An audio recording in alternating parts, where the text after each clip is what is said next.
مساء الخير، بنرحب بحضراتكم النهارده في أول حلقة من حلقات برنامجنا الجديد اللي على قناتنا الجديدة على اليوتيوب. اللي بيتابع معانا لينا قناة على التيك توك اسمها أكرم نخلة، بنقدم عليها برنامجين. البرنامج الأول برنامج أكرم على الرصيف، البرنامج الثاني حصري لكل الشعب المصري. برنامجنا على اليوتيوب برنامج جديد وليه رؤية جديدة هنعرفها مع الوقت، مش هنكون بنحرق كل حاجة دلوقتي للأسف. برنامجنا اسمه جيت بوقتك، يعني in time in English، انت مظبوط. بنحاول نوضح فيه أحداث بتحصل، بنحاول نظهر فيه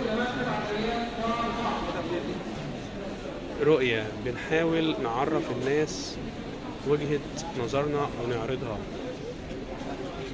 المهم النهاردة حلقتنا من داخل معرض الكتاب، من داخل الجناح الخاص بوزارة الدفاع المصرية، جناح الجيش المصري اللي قد ايه هو قريب قوي لقلوب كل مصري وكل عربي من غير مبالغة.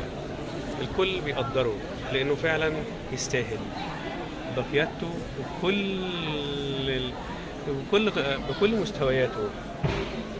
ناس يستاهلوا مننا التقدير والاحترام والشكر كمان، إن هم في وقت من الأوقات وإلى الآن حافظوا على مصر ورعوها واهتموا بيها رغم اختلاف اللي بيختلفوا.